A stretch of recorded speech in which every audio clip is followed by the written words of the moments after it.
Bonjour, aujourd'hui je suis accompagnée de ma cousine Stéphanie. Allô! Pour une vidéo sur la planification d'un voyage. J'ai décidé de le faire avec ma cousine parce que elle, c'est une pro sur l'organisation et la planification. Elle a une page Instagram. Oui. Aussi, tu as commencé ta chaîne YouTube. Oui, ben c'est très nouveau, mais en fait, effectivement, moi j'aime beaucoup la planification, je suis pas mal fan là-dessus. Je trouve que quand tout est planifié, on est mieux organisé puis on arrive vraiment à atteindre le but qu'on s'est fixé. Dans ce cas-ci, aujourd'hui, au niveau de la vidéo, c'est comment planifier un voyage pour ne pas avoir de soucis rendus là-bas. Donc, on vous parle de ça pendant la vidéo. Pour ceux qui me connaissent pas, donc moi je suis une fan de voyage. Oh oui. Alors, c'est pour ça qu'on veut mélanger nos deux points forts. Donc, moi c'est au niveau des voyages, elle au niveau de planification. Exact. Donc, le mix va faire que vous allez avoir un voyage parfait. Exactement, c'est ça. Alors, nous allons commencer avec le premier point qui est le passeport. Donc, le passeport, super important. Donc, au niveau du passeport, peut-être ça peut avoir l'air tellement simple pour vous, mais s'assurer qu'il est encore valide et non expiré. C'est vraiment super important car arriver à l'aéroport puis que notre passeport est expiré, je pense qu'il n'y a pas grand monde qui veut expérimenter cette expérience. Puis je pense, Sarah, toi, tu connais quelqu'un. J'ai une petite histoire, ouais, sans nommer mon papa. Sans nommer mon père. Ce point-là, il peut peut-être paraître banal, tu sais, comme vous vous dites, bien sûr. Là, c'est sûr, je regardais si mon passeport est expiré, mais c'est fou que tu peux l'oublier, tu peux facilement l'oublier. Alors, mon père s'est pointé à l'aéroport pour partir aux États-Unis en plus. Tu sais, on sait que les règles sont comme plus strictes. Exact. Et là, son passeport est expiré, mais il est tombé vraiment sur une bonne personne. Mais la personne lui a dit, comme, je vais te laisser partir. Mais je sais pas si tu vas revenir. Bon, mon père a pris la chance, il est comme... Il est courageux. C'est ça, il est comme j'ai payé mon billet d'avion, moi je pars.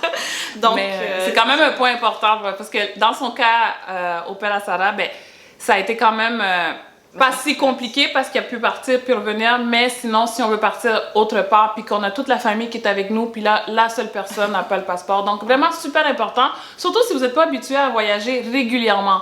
Donc, des fois, on prend le passeport pour 10 ans, puis après, on le regarde un peu moins. Donc, premier point super important. Toujours avec les passeports. Même s'il est encore valide et que la date d'expiration est proche, il faut vous assurer avec le pays où est-ce que vous allez voyager qui accepte le terme. Je donne un exemple. Il termine dans 6 mois.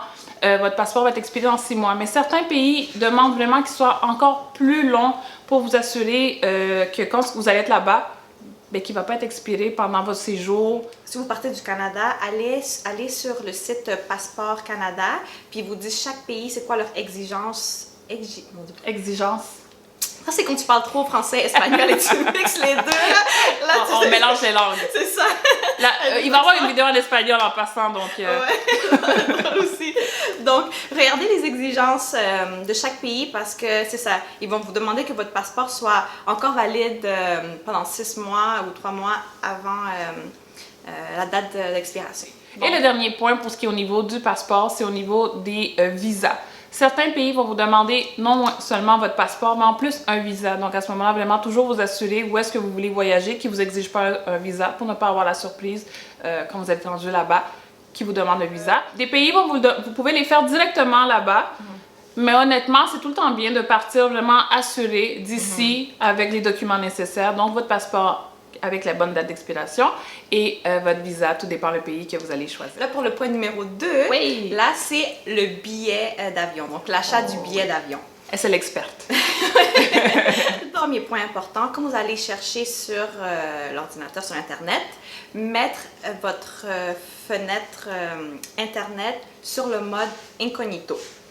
Parce que si vous ne mettez pas le mode incognito, puis vous commencez à chercher sur différents sites, les cookies reconnaissent que vous êtes en train de chercher un billet d'avion et les billets, le prix va augmenter. Si vous allez changer de page, puis il y a peut-être 5 minutes, vous avez vu qu'il était à 400 $, puis là, il est rendu à 450. Puis là, vous sentez le stress qu'il faut que je réserve tout de suite. Donc, plus que vous y allez, plus que le prix augmente. Mais c'est tellement un point intéressant parce que je parlais avec Sarah, puis je ne le savais pas moi non plus. Donc, c'est vraiment important si vous voulez être comme tranquille pour vraiment magasiner les prix un peu partout sans sentir, comme elle dit, le rush de « Oh mon Dieu, il faut que je book tout de suite parce que sinon je vais payer le triple du prix. » Exactement. Donc, première chose, mettre sur incognito, mode incognito.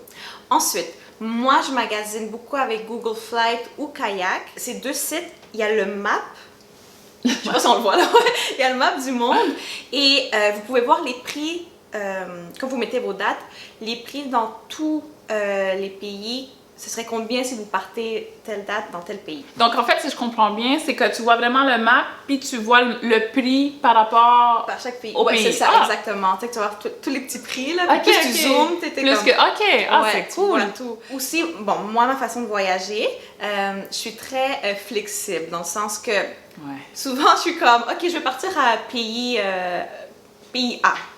Puis là, en regardant le map, puis en mettant les dates, je suis comme, ah, mais dans pays B, mon Dieu, c'est vraiment moins cher. Puis habituellement, c'est cher les billets d'avion. Bon, mais peut-être je m'en vais avec pays B.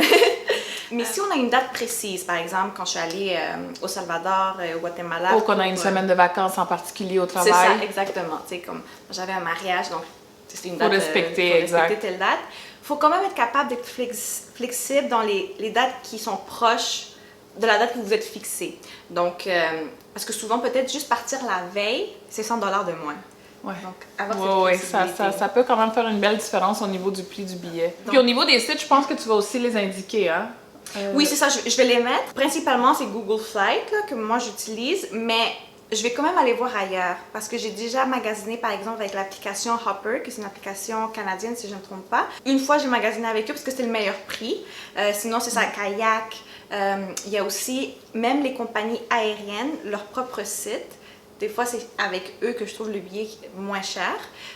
Donc, je magasine un peu dans différents... Quand tu sites. mentionnes les compagnies aériennes, exemple Air Canada, pour Ouais. pas la nommer, est-ce que c'est parce que tu es abonné directement? Non, même pas. OK. C'est vraiment leur Alors, tu vas directement sur Air Canada Ouais, puis tu peux exactement. vérifier. C'est ça. C'est bon à Donc, savoir. Aussi, un autre site que plusieurs voyageurs utilisent, c'est Skyscanner. Donc, important que je le nomme Important. parce qu'ils vont me dire, oh my god, comment t'as pas T'es nommé pas une ça? vraie. Ouais, je suis pas une vraie, genre.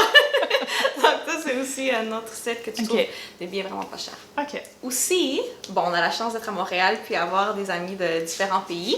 Donc, je les utilise aussi Oui. pour avoir une idée. Par Ok. exemple, si je m'en vais en Égypte, ben mon amie égyptienne, tu sais, je vais dire, OK, je viens de trouver un billet d'avion à tel prix. Est-ce que c'est vraiment bon? Ben Je oui, m'attends. Exact. Ou, tu sais, c'est Vu qu'ils ça. sont habitués à voyager, oui, c'est ça. vrai, Donc, c'est ça, vrai. c'est l'autre truc Ok. avec les amis. Sûrement, il y en a qui vont poser la question, je sais pas, là, mais je pense que même moi, je te l'ai posé la question. Est-ce qu'il y a une journée en particulier qui est vraiment importante pour avoir le meilleur deal possible? C'est vrai, ça, je l'ai entendu souvent. Ouais.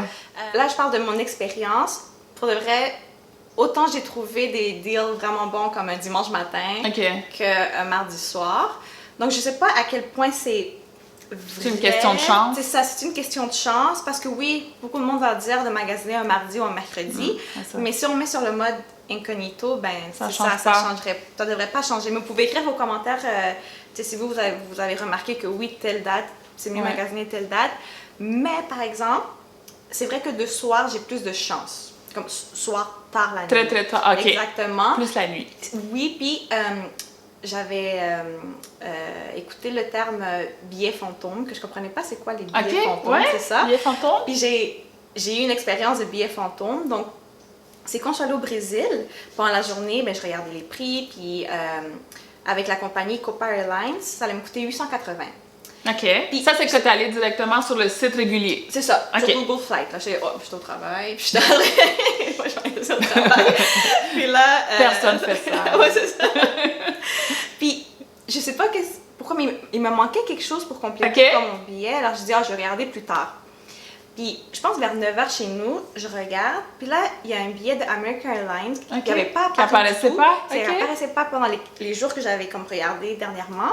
Puis, il était à 683. Oh, quand même. C'est ça. Là, j'ai fait comme, OK, live, là. Là, On l'achète. On l'achète live. Ok. J'avais vu aussi d'autres sites de personnes qui parlent des billets fantômes.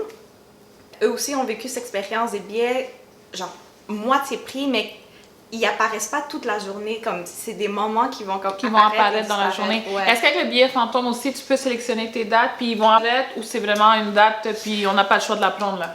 Ben, j'avoue que, comme c'était ma première fois, c'est la seule fois que ça m'est arrivé. OK. Puis comme j'ai vu le prix, je fais comme, j'ai même pas pensé, je suis comme, OK, je le prends. Jusqu'au prochain. On va comparer, on vous le dira à la ça, prochaine exactement. vidéo. Ben, j'espère que ça vous a aidé. En fait, c'est sûr que nous, on vous partage nos expériences. Elle a beaucoup plus d'expérience que moi, on s'entend, mais quand même, j'ai fait quand même quelques voyages. Donc, on vous partage nos expériences, notre façon de faire. Parce que je pense que tu as eu quand même plusieurs questions par rapport à comment tu fonctionnes. C'est ça, exactement. Moi, c'est sûr que, comme je vous disais au début, moi, je suis vraiment très, au niveau de la planification, je planifie pas mal tout ce qui se passe chez moi pour avoir une meilleure organisation dans ma vie. Donc, c'est pour ça qu'on avait décidé de faire la vidéo ensemble. Puis, comme on vous a dit tout à l'heure, c'est quelques points qu'on vous a parlé aujourd'hui. Donc, on va vous revenir avec d'autres vidéos pour continuer au niveau des voyages. Et si vous avez des questions, vous pouvez l'écrire sur le commentaire que peut-être on pourra répondre aux prochaines vidéos. Bien sûr. Parce que c'est ça, j'ai vraiment commencé à avoir des questions sur voyage sac à dos tout seul. Qu'est-ce qu'on apporte une fois là-bas, qu'est-ce qui se passe? Puis, tu sais, ce stress de la première fois qu'on fait ça. Donc, si vous avez aimé la vidéo, n'oubliez pas de cliquer sur like, de partager et de vous abonner à nos chaînes. Oh! Il faut aller voir sa chaîne aussi. Et on se voit la prochaine fois. Bye! Bye bye!